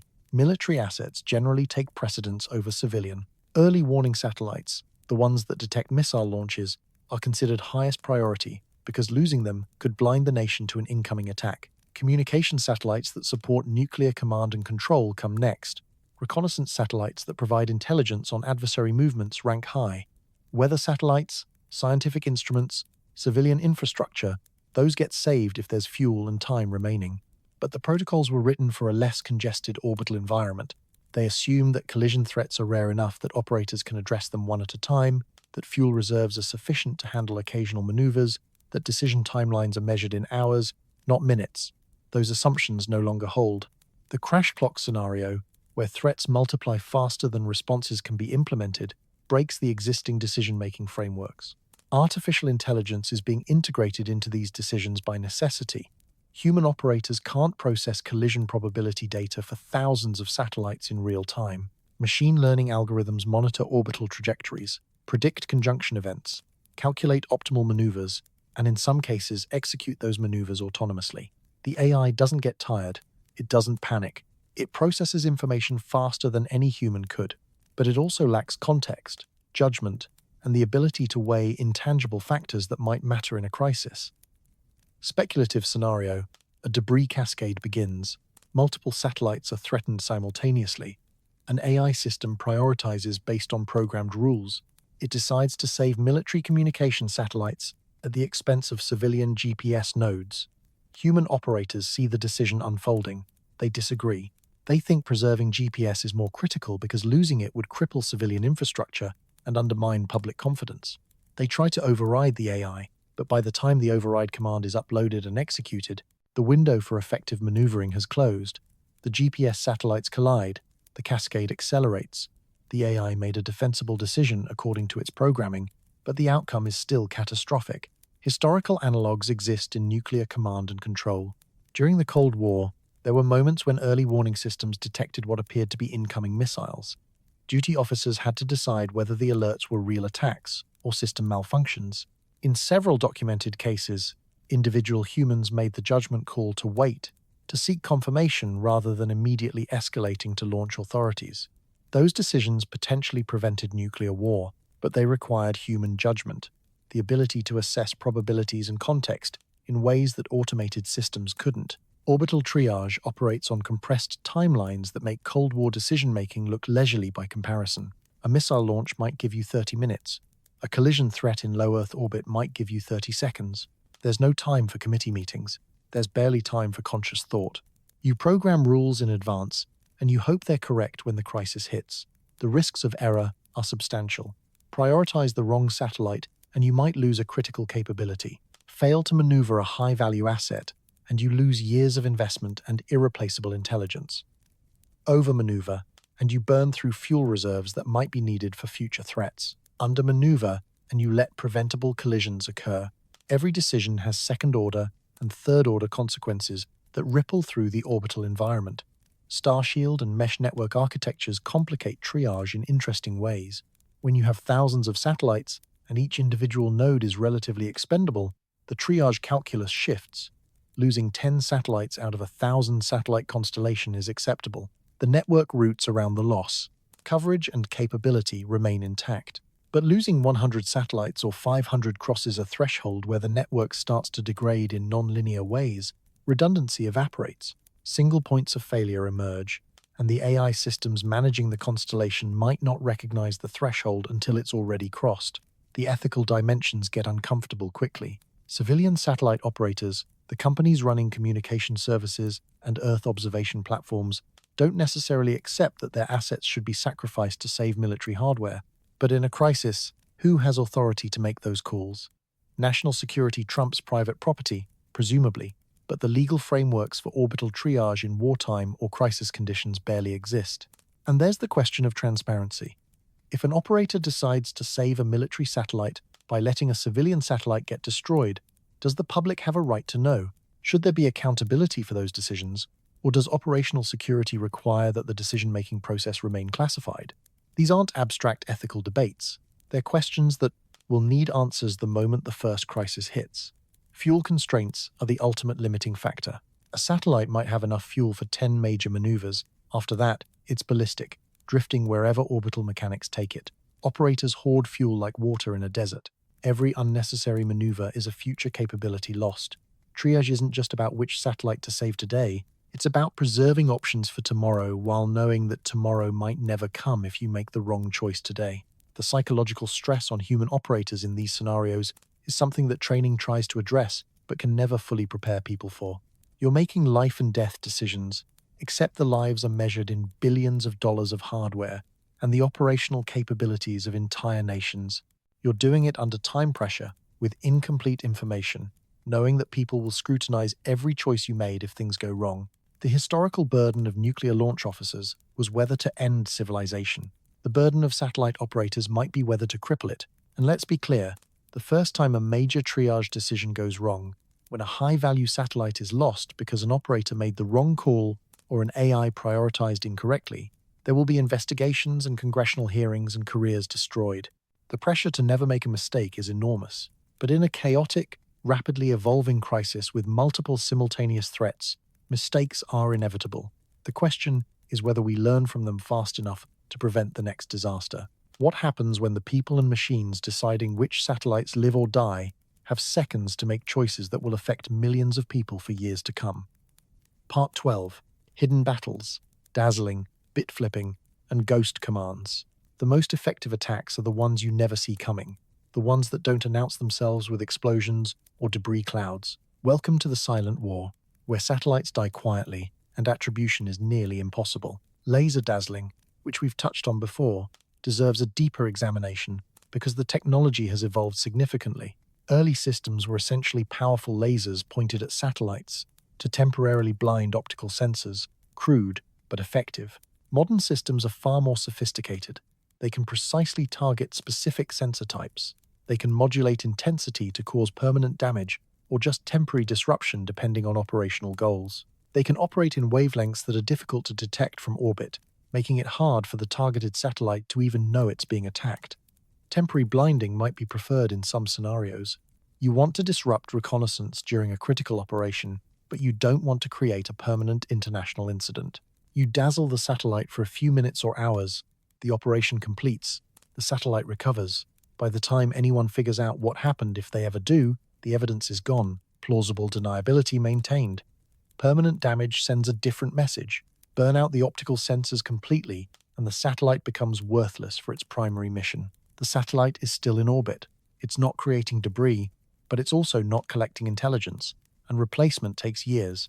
It's a kill without kinetic violence, and international law doesn't have clear frameworks for how to categorize or respond to it. Bit flipping is where things get truly insidious. Spacecraft computers operate in a radiation environment that would destroy terrestrial electronics. Cosmic rays, high-energy particles from deep space and solar events constantly bombard satellites. Most of the time, radiation-hardened electronics can handle it, but occasionally, a cosmic ray hits a memory cell or a processor at just the wrong moment and flips a bit. A 1 becomes a 0 becomes a 1. Normally, error-correcting code detects and fixes these random bit flips. But what if you could induce them deliberately? High-altitude nuclear detonations create intense radiation environments. Directed energy weapons could potentially cause similar effects in localized regions. If you can flip bits in critical software, you can make a satellite execute commands that were never intended. Ghost commands. The satellite thinks it received a legitimate instruction from ground control. It maneuvers unexpectedly. It powers down systems. It broadcasts encrypted data on open frequencies. The possibilities are limited only by what functions the onboard software controls. GPS spoofing has evolved from crude signal jamming to precise navigation warfare. Early spoofing systems just broadcast fake GPS signals louder than the real ones, forcing receivers to lock onto false data. Modern systems are far more subtle. They mimic authentic GPS signal structures so closely that receivers can't tell the difference. They gradually introduce errors, shifting the apparent position by small increments that might not trigger alerts. A ship's navigation system thinks it's 5 miles from its actual location. Autonomous systems make decisions based on false positional data. By the time someone realizes the GPS is compromised, you're already in the wrong place. The implications for autonomous systems are existential, and this deserves emphasis. Self-driving cars, delivery drones, precision agriculture robots, all of these systems depend on accurate positioning data. If GPS becomes unreliable or actively malicious, if adversaries can manipulate positioning information at will, then the entire foundation of autonomous navigation collapses. You can't trust your sensors. You can't trust your maps. You can't trust the data telling you where you are. And if you can't trust that, you can't safely operate. Speculative scenario, though based on real capabilities, an adversary targets global financial systems by disrupting satellites. High-frequency trading depends on GPS time synchronization to timestamp transactions. If you can spoof GPS time signals, you can make trading systems think transactions happened in different orders than they actually did. Arbitrage opportunities appear that don't really exist. Market-making algorithms malfunction. The cascading effects could trigger flash crashes or worse. You're not attacking banks directly, you're attacking the invisible timing infrastructure that makes modern finance possible. Electronic warfare in space extends these concepts to every communication frequency. Military coordination increasingly depends on satellite links. If you can jam those frequencies selectively, if you can deny communication at critical moments, you can isolate military units and prevent coordinated responses. Ground controllers trying to maneuver satellites to avoid debris can't send commands. Early warning systems trying to report an attack can't transmit alerts. The fog of war descends. Except it's not fog, it's deliberate electronic suppression. And here's why these methods are preferred from a strategic perspective. They're invisible, deniable, and non-lethal in the traditional sense. A satellite operator notices sensor degradation. Was it an attack? Was it aging hardware? Was it random cosmic ray damage? Proving intent is nearly impossible. There's no debris field to analyze. There's no missile launch to track. There's just a satellite that stopped working correctly, and attribution becomes a he said, she said diplomatic dispute. Historical precedent from the conflict in Ukraine provides lessons. GPS interference has been documented extensively. Communication jamming has disrupted military operations. Electronic warfare has become a routine component of modern combat, and these are terrestrial systems operating in environments where you can physically access hardware and verify what's happening. In space, verification becomes orders of magnitude harder. The role of AI and autonomous satellite repair systems in defending against these attacks is both promising and concerning. Imagine satellites equipped with AI that can detect anomalous behavior and respond autonomously. Sensors being dazzled trigger automatic deployment of protective shutters or reorientation maneuvers. GPS spoofing detected triggers a switch to inertial navigation and alert protocols. Unauthorized commands trigger security lockouts. This sounds like good defense in theory. In practice, you're creating automated systems that can escalate conflicts faster than humans can de-escalate them. An AI detects what it interprets as hostile action and responds aggressively. The response triggers the other side's defensive AI. The feedback loop accelerates. Within seconds, you have an orbital shooting match that neither side intended and neither can stop because the machines are operating faster than human command authority can intervene. Future possibilities get even stranger. Satellites that self-propagate countermeasures, essentially hacking back against attackers. Satellites that deploy decoys and electronic warfare packages autonomously. Satellites that coordinate swarm tactics using multiple spacecraft to overwhelm a single target's defenses. We're heading toward a scenario where the battles happen at machine speed, governed by algorithms that execute faster than human comprehension. And the international law question remains unanswered. Are soft kill attacks acts of war? If I blind your satellite with a laser, is that equivalent to shooting down your aircraft? If I spoof your GPS to cause navigation errors, is that equivalent to destroying your infrastructure? The legal frameworks were written for kinetic warfare.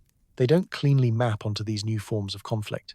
The preference for soft kill methods isn't humanitarian, it's strategic. You achieve military objectives without creating debris that might threaten your own satellites. You maintain plausible deniability. You operate in the gray zone where responses are uncertain and escalation thresholds are unclear. And you do it quietly in the invisible spectrum while the rest of the world remains unaware that a war is even happening. What happens when the most dangerous battles are the ones nobody sees, where the weapons leave no evidence and the casualties are measured in degraded capabilities rather than destroyed hardware? Part 13. Day Zero. First moves in the space war. Day Zero is a concept military planners use to denote the moment when hypothetical conflict becomes actual conflict, the day the first hostile action triggers the chain reaction. For space warfare, Day Zero won't announce itself with sirens and broadcast alerts. It will be quiet. A satellite goes dark, a communication link fails, a debris collision that might not have been accidental, and in that ambiguous moment, someone has to decide whether we're at war. First strike scenarios vary in scale and sophistication. The crudest approach is conventional anti-satellite strikes. Missiles launch from the ground to destroy high-value targets. Loud, obvious, impossible to hide, but potentially effective if you can take out enough critical nodes before the other side responds. The attacker calculates that blinding the enemy's reconnaissance and communication satellites is worth the international condemnation and potential retaliation that follows. More sophisticated scenarios involve nuclear detonations in orbit, not targeting specific satellites, but creating electromagnetic and radiation effects across an entire region of space. One detonation could disable dozens or hundreds of satellites simultaneously. The strategic calculus: better to degrade everyone's orbital infrastructure, including your own, than to allow the adversary to maintain space superiority. Mutually assured degradation instead of mutually assured destruction. Cyber-induced failures represent the subtlest first strike option. Malware uploaded to satellite control systems months or years in advance, dormant until activated. When Day Zero arrives, the malware triggers. Satellites stop responding to commands. Automated systems malfunction. Orbital maneuvers fail.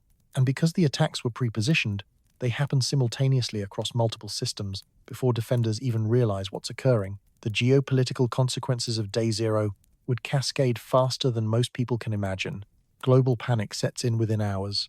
Modern civilization depends on satellite infrastructure for so many critical functions that losing it even temporarily, triggers immediate crisis. GPS stops working. Ships and aircraft can't navigate reliably. Financial systems lose time synchronization. Weather forecasting goes blind. Disaster response coordination collapses. And that's just the civilian side. Military escalation follows its own terrible logic.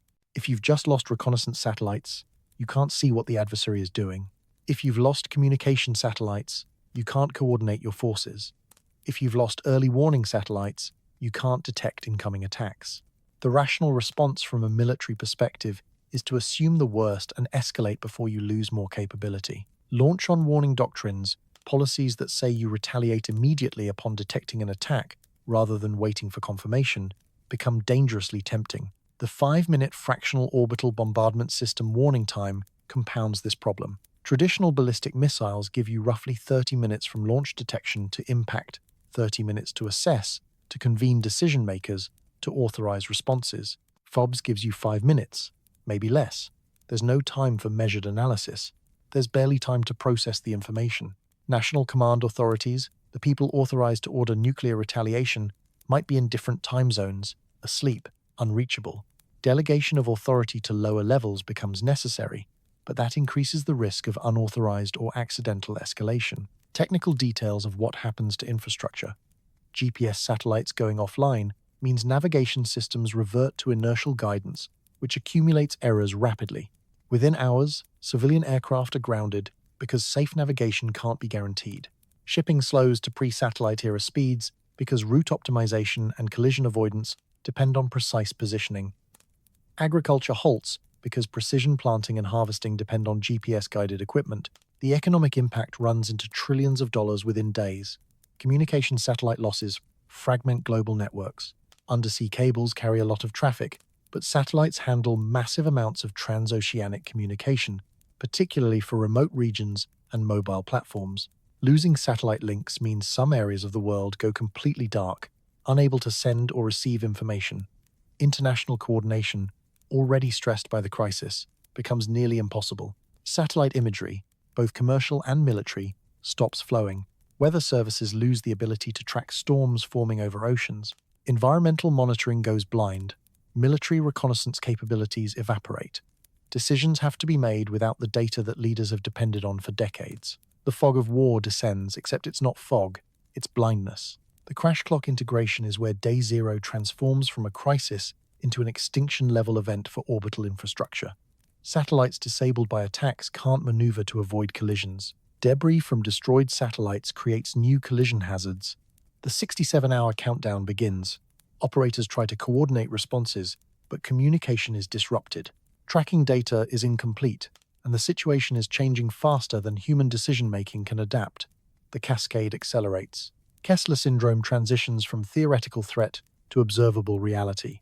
Speculative but plausible narrative. Imagine you're monitoring orbital traffic when a satellite suddenly goes dark. No warning, no distress signal, just offline.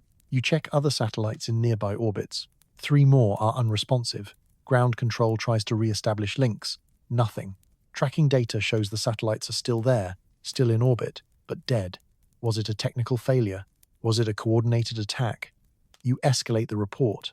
Within minutes, military command centers are briefing senior officials. Within an hour, intelligence agencies are analyzing the pattern. Within 2 hours, someone has to decide whether this is day zero. And here's the nightmare. You might never know for certain. In a terrestrial conflict, battle lines are clear. You can see the armies. You can verify the explosions. In space, everything is ambiguous. A satellite fails. Maybe it was attacked. Maybe it was a solar storm. Maybe it was random hardware failure. Attribution is hard. Certainty is impossible, and you have to make decisions that could escalate into global conflict based on incomplete information and best guesses. Unverified intelligence reports about planned stealth satellite strikes add to the paranoia. If you believe the other side is preparing to launch a surprise attack, if you think they're pre-positioning assets for day zero, the rational move is to strike first. Get inside their decision loop. Degrade their capabilities before they degrade yours. But if you're wrong, if the intelligence was faulty or the interpretation was incorrect, you've just started a war based on a misunderstanding. The psychological pressure on decision makers during day zero is something that training and exercises try to simulate but can never fully replicate. The knowledge that your choice might determine whether civilization survives intact or collapses into chaos. The awareness that millions of lives depend on you getting it right.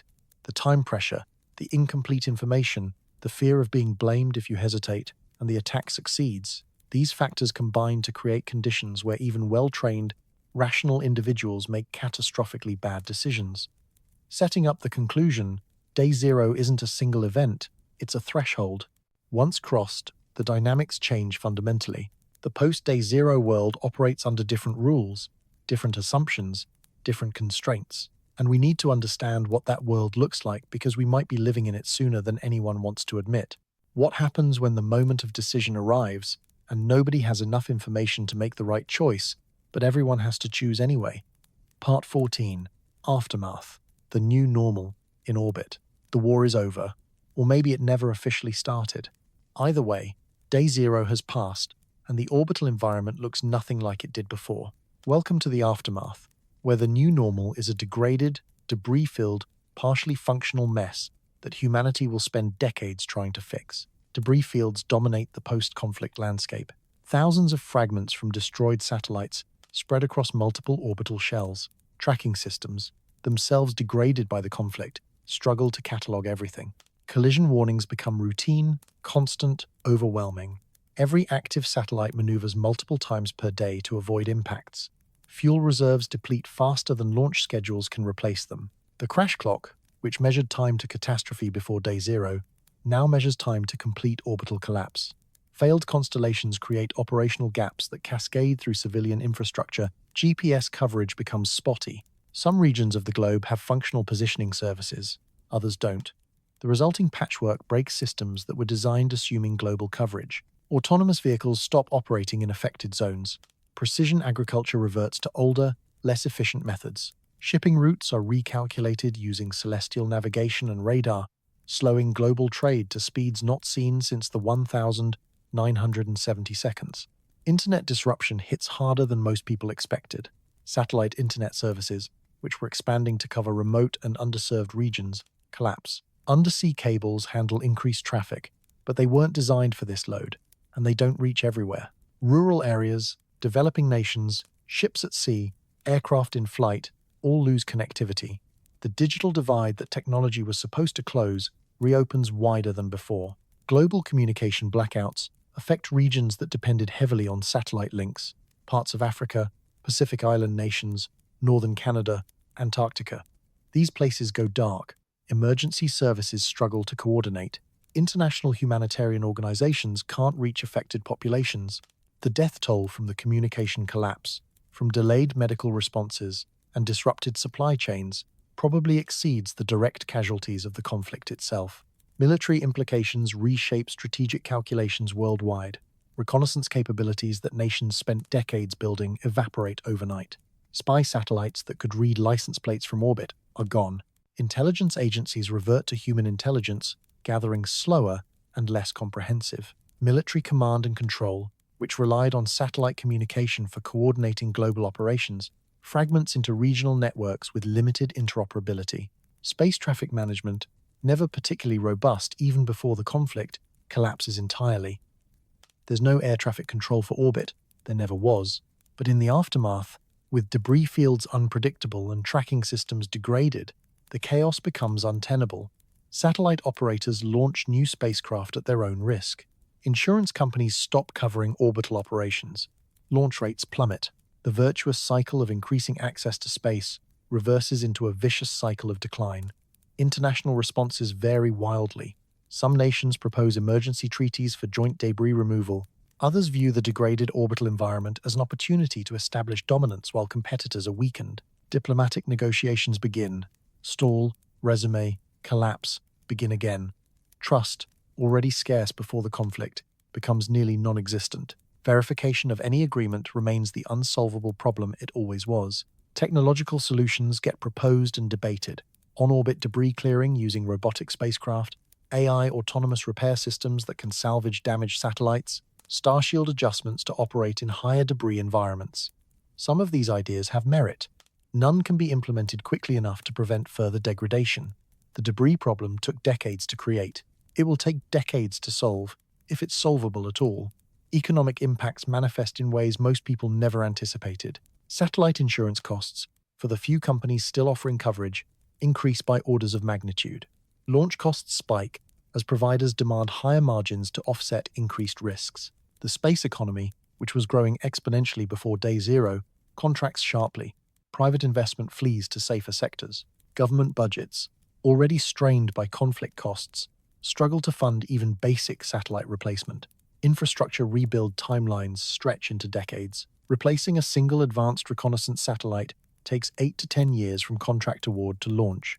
Replacing entire constellations of communication satellites requires sustained funding and international cooperation that might not exist in the post-conflict political environment. Some capabilities might never be fully restored. Some orbital shells might become too hazardous to use for generations.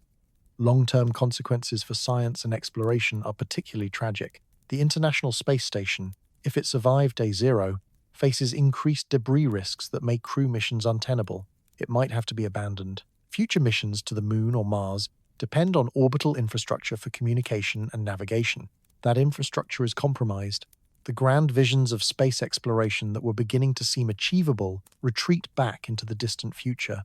Social and psychological effects ripple through populations that had become utterly dependent on space-based services without realizing it. GPS was invisible. You didn't think about it until it stopped working. Now it doesn't work reliably, and every navigation error, every delayed shipment, every missed connection reminds you of what was lost. The psychological impact of losing capabilities you took for granted creates a sustained background stress across global populations. Human dependency on space-based infrastructure, which seemed like progress and advancement, revealed itself as a critical vulnerability. Societies built on assumptions of reliable satellite services discover those assumptions were fragile. The resilience that was supposed to come from technological advancement never materialized. We became more capable but less robust, more connected but more fragile. The new normal is grimmer, slower, more fragmented than the world before day zero. It's a world where you can't trust that GPS works, where internet connectivity is intermittent, where weather forecasts are less accurate, where global coordination is harder, where the infrastructure we built over decades lies in ruins above our heads, unusable and dangerous. And the question everyone is asking but nobody can answer: could it have been prevented? Were there off-ramps we missed? Were there moments when different decisions might have changed the trajectory? The answer is probably yes. There were warnings. There were experts who predicted exactly this outcome, but the warnings were ignored, the experts dismissed, the preventive measures judged too expensive or politically untenable. Now we live with the consequences. Now we try to rebuild. Now, we hope that the next generation learns from our mistakes and doesn't repeat them. But hope is a thin strategy, and the debris above our heads will remain a reminder of what happens when we race toward catastrophe with our eyes closed. What happens when the worst-case scenario becomes the new reality, and we have to figure out how to survive in a world we broke? Part 15. Beyond the conflict, lessons, speculations, and cosmic frontiers. Step back for a moment. Zoom out from the orbital debris and the failed satellites and the geopolitical chaos. Look at Earth from a cosmic perspective. Our planet is a pale blue dot, circling an average star in an unremarkable galaxy. And we've just turned the space immediately surrounding our world into a battlefield. That realization should prompt some uncomfortable questions about who we are and where we're going. Earth is now a battlefield in a crowded neighborhood. Low Earth orbit, once considered the final frontier, has become contested territory. The romantic notion of space exploration as a unifying human endeavor crashes against the reality of space militarization. We're not reaching for the stars together. We're fighting over the region just above the atmosphere. Speculative intelligence concepts like Project Atlas, whether they exist in classified programs or remain theoretical, represent attempts to track orbital conflicts, monitor debris patterns, and identify anomalies that might signal hostile actions. The idea is comprehensive space domain awareness, knowing the position and status of every object in orbit, predicting threats before they manifest. It's a reasonable goal. It's also probably impossible given current technology and the complete lack of international cooperation required to make it work. Other astronomical news from 2026 provides interesting context. Exoplanet discoveries continue accelerating. The James Webb Space Telescope and ground-based observatories are finding potentially habitable worlds around other stars. Artificial intelligence is revolutionizing astronomy, processing vast datasets and identifying patterns human researchers would never notice. New telescopes are mapping the universe in unprecedented detail, revealing the cosmic web of dark matter and the distribution of galaxies across billions of light years. And here we are, fighting over low Earth orbit. The contrast is absurd and tragic. We have the capability to detect planets orbiting stars dozens of light years away, but we can't agree on basic rules for operating satellites around our own world. We can map the structure of the universe, but we can't prevent collisions in the few hundred miles of space immediately above us. Speculation about the future of space militarization runs in multiple directions. One trajectory continues the current path: more weapons, more debris, more restrictions on access to orbit. Eventually, Kessler Syndrome makes low Earth orbit unusable for generations. Humanity is locked onto Earth, unable to launch through the debris shell, our cosmic ambitions foreclosed by our own short-sightedness. Another trajectory involves technological solutions that haven't been invented yet. Maybe we develop better debris clearing systems. Maybe we establish international frameworks that actually work. Maybe the economic incentives to preserve orbital infrastructure overcome the strategic incentives to weaponize it. This trajectory requires optimism and cooperation that current trends don't support, but it's not impossible. A third trajectory embraces space militarization fully and tries to manage it through deterrence and arms control, similar to how nuclear weapons were eventually managed after decades of brinkmanship. Maybe we establish verification regimes that work. Maybe transparency measures reduce the risk of miscalculation. Maybe mutual vulnerability creates mutual restraint.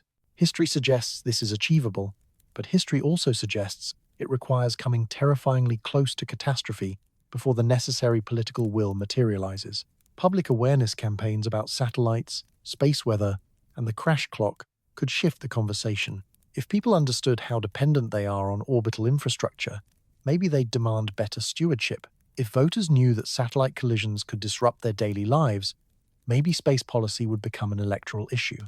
Education and awareness might generate the political pressure needed for meaningful change, or they might not. Public attention is finite and fleeting. Ethical dilemmas about space militarization won't resolve themselves. Should we militarize orbit at all? The Outer Space Treaty says no to weapons of mass destruction, but the treaty is unenforceable and increasingly ignored. Should we preserve low Earth orbit as a shared resource managed for the benefit of all humanity?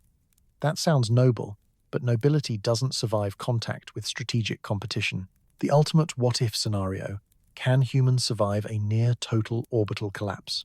Technically, yes. Civilization existed before satellites.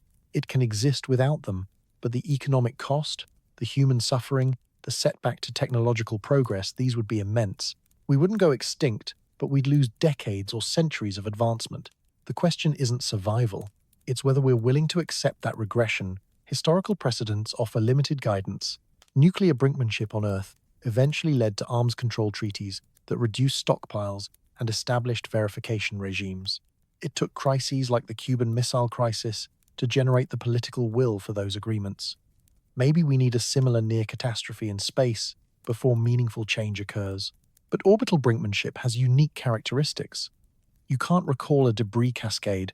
You can't negotiate a ceasefire with Kessler Syndrome. The dynamics are different, and the lessons from terrestrial conflict might not translate. Future scenarios worth considering: space treaties that include binding verification mechanisms and harsh penalties for violations, global AI monitoring systems that track every satellite and debris fragment in real time, planetary defense integration where the systems we build to protect against asteroids also manage orbital traffic and debris. These aren't impossible. They're just not being implemented because the political will doesn't exist. The thought-provoking question that should close this examination: is the next war above our heads, or is it already here? If you define war as organized violent conflict between nations, then maybe we're not there yet. But if you define war as strategic competition using all available means, including soft-kill weapons and cyber operations and grey zone activities, then the war has been ongoing for years. We just haven't acknowledged it. Consider the date, February 5th, 2026. That's when New START expires. That's 27 days away. That's when the last legal framework constraining nuclear arms in space dies. What happens after that date is unknowable, but the trend lines are not encouraging. The crash clock ticks at 67 hours. The treaties expire in 27 days. The debris accumulates with every launch. The weapon systems deploy quietly and continuously. The next crisis could be tomorrow. It could be next year. It could be happening right now in ways we won't recognize until after the fact. We are living through the opening moves of something unprecedented. Humanity has never fought a war in space before. We have no doctrine, no established rules of engagement, no historical precedent to guide us. We're making it up as we go, and the decisions we make now will determine whether our descendants can access space at all. The cosmos is vast beyond comprehension, billions of galaxies, trillions of stars. The potential for exploration and discovery is infinite. And we're here, trapped in orbit around one small world, fighting over a few hundred miles of space, threatening to lock ourselves out of the universe through our own stupidity and short-sightedness. Is this who we are? Is this who we want to be? The answer isn't predetermined. The future isn't written, but the clock is ticking. The treaties are expiring, and the opportunities to change course are diminishing with every day we wait. The terrifying reality of the first war in space is that it might already be underway, invisible and unacknowledged, and by the time we recognize it for what it is, the damage might already be irreversible. What will you do with that knowledge?